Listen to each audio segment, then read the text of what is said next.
Hey guys, Handsome Zach here. I am going to be doing another video today with the Witch Hunter Captain.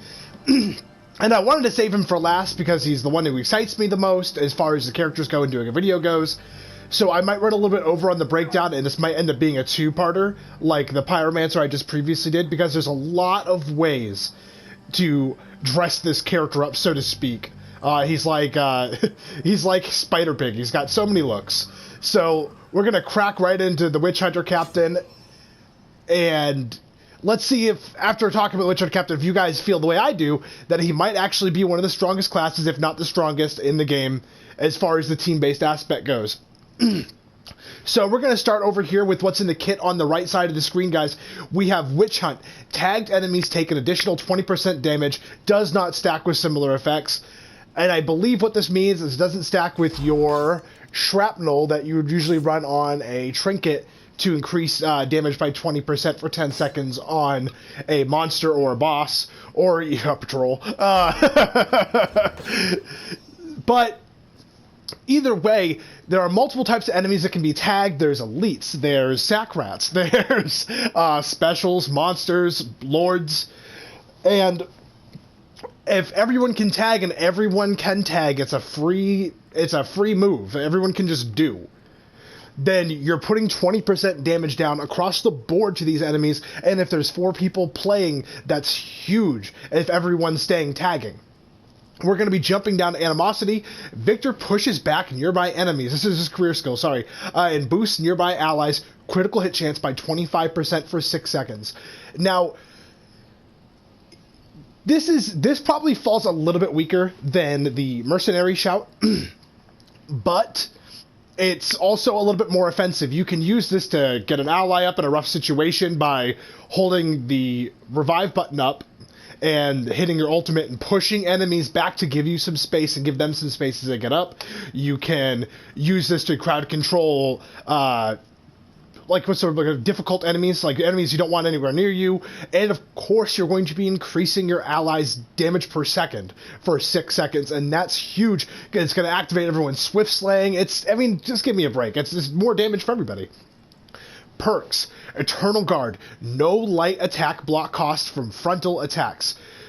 Now, what that means for you is that when you have block cost reductions and stamina recoveries and stuff like that, as long as you are facing your attacker and it is not a heavy attack, that block will be absolutely free, which gives you a lot of staying power on the front lines against things like Skaven Slaves and the Chaos enemies.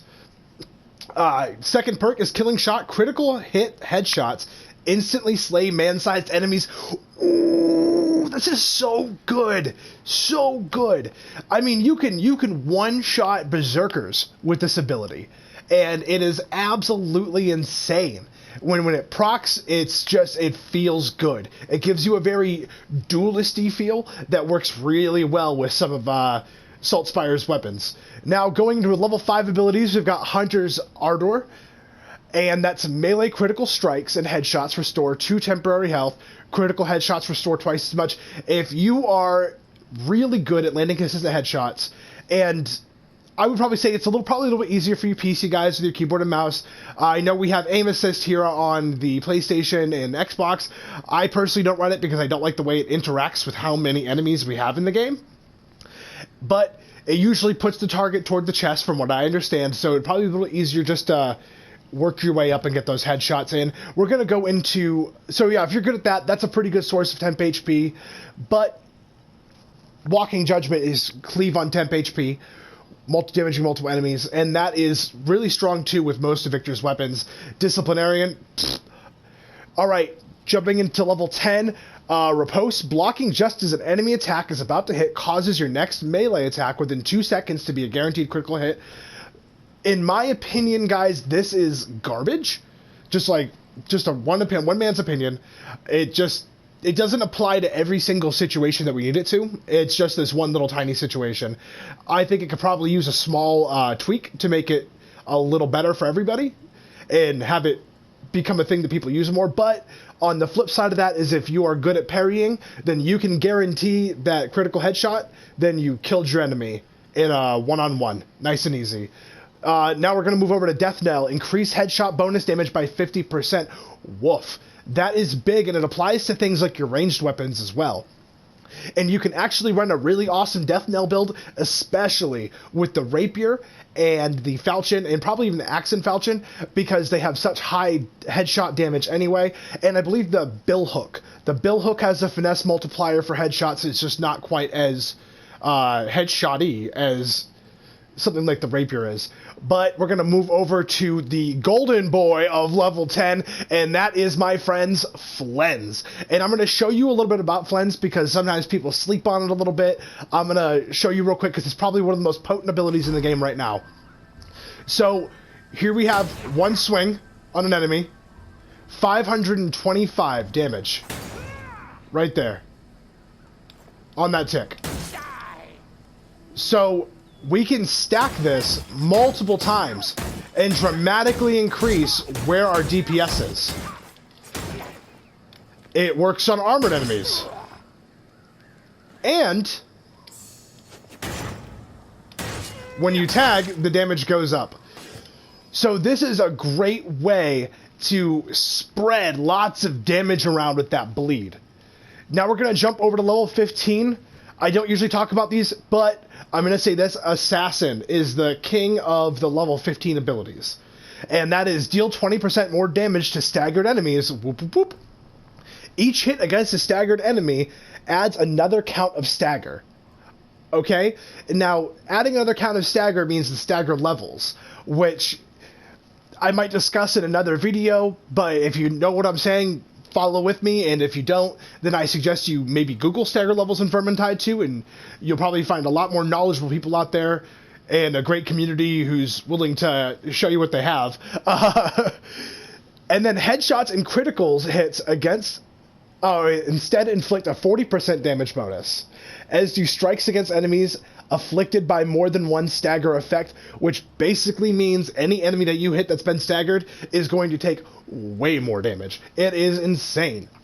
Going down to level 20 perks, we have Templar's Knowledge. Witch Hunt causes enemies to take an additional 5% damage, bringing that Witch Hunt up to 25%, which can be huge for helping your allies reach important breakpoints.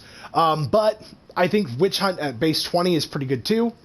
Now we have Heretic Sighted. Tagging an enemy increases attack speed by 10% by 15 seconds for 15 seconds.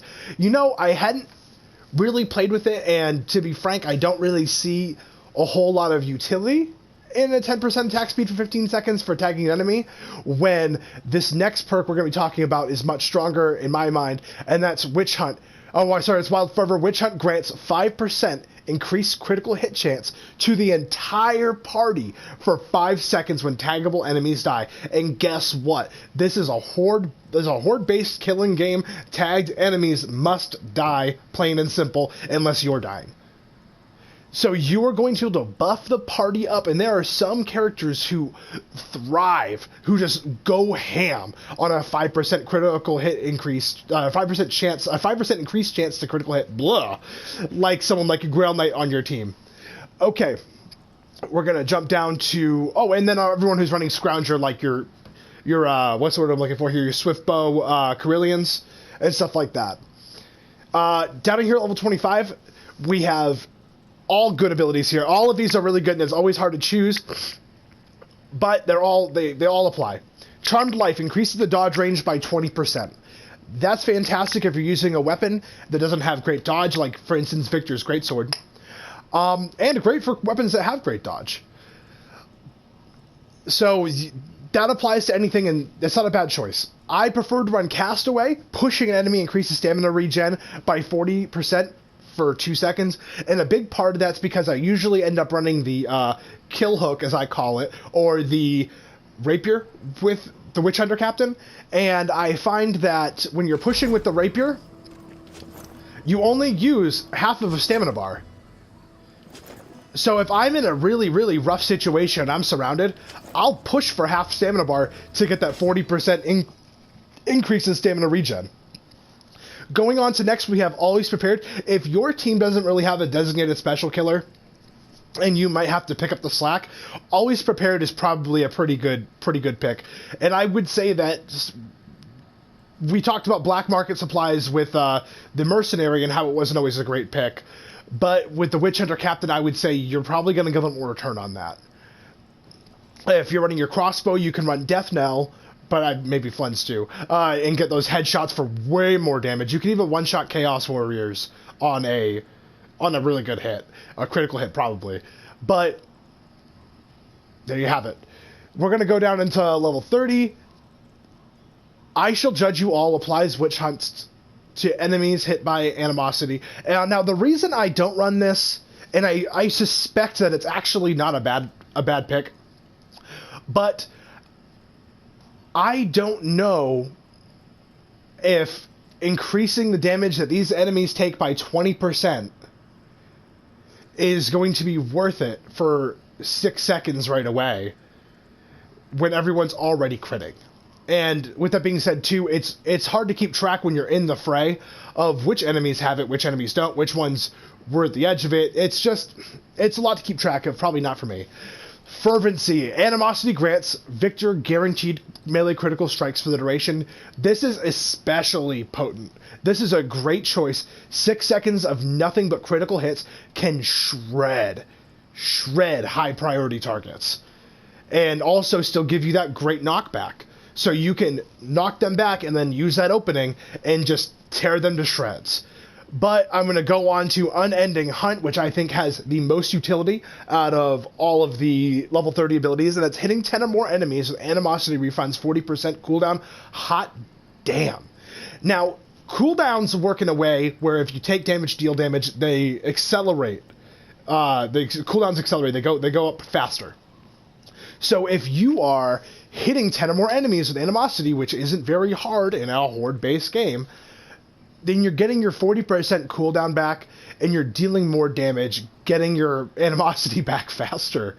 And that crowd control and that DPS boost is absolutely tremendous at 40% faster. That's just, We're going to talk a little bit about weapon choices here. I like the Rapier quite a bit, and I'm going to show you guys a really cool trick with this Rapier. The Rapier comes with a little pistol. On the PlayStation 4, it's the R3 button to use. Now, the really cool thing about the pistol is that you can block and use it, and if you're playing defensively, you can block, use it. And let's see if we can get it to happen. Yep, there it is. My swoosh slang's up. Now I just used it to give myself a 20% attack speed boost. And the more I'm hitting, the faster I'm hitting, the more I'm proccing critical hits. You feel me?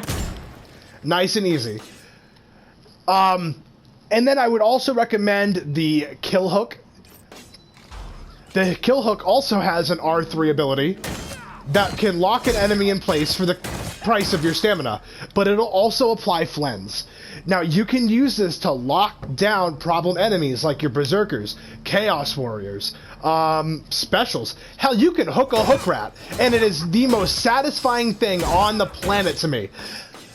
Now we're going to jump over to the Falchion. The Falchion has pretty good headshot bonus damage. I would say it's kind of nammy-pammy when we're talking about fighting hordes, and that's kind of what you do a lot in this game. But it's a pretty alright weapon. And then we have the Axe and Falchion, which I think is still like reigning supreme on as far as like damage goes for Victor, because of just how devastating these attacks can be. And this combo is wide. It cleaves, and this first attack, if you want to do some block cancels and fish for a critical on an enemy head, so easy.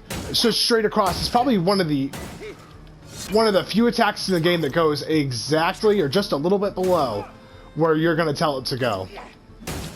Nice and simple. Alright, and there you have it. I recommend the Brace of Pistols or the crossbow. Right now, the volley crossbow and the repeater pistols are in such a weird place that I just don't think they're really worth running. Now, as I understand it, there is actually like a hidden thing in here, and it's not shown in the Witch Hunter's kit, and that is he also has like an extra like 5% increased critical chance. So I highly recommend getting some value out of a brace of pistols with Scrounger, because it might give you a little bit of longevity. And not to mention, when you use your ultimate, you have a better chance of going ammo neutral, as you can see. So that might be a really cool way for you to kind of get a little bit of ammo back and deal some damage at a range if you need to. So without further ado, I'm going to be jumping in and doing a kata playthrough with the Witch Hunter Captain for you guys. And what I'm probably going to do is, I know the Axe and Falchion is king, but I'm probably going to run the Rapier because it's Victor's like flagship weapon, and show you guys what we do. Thank you.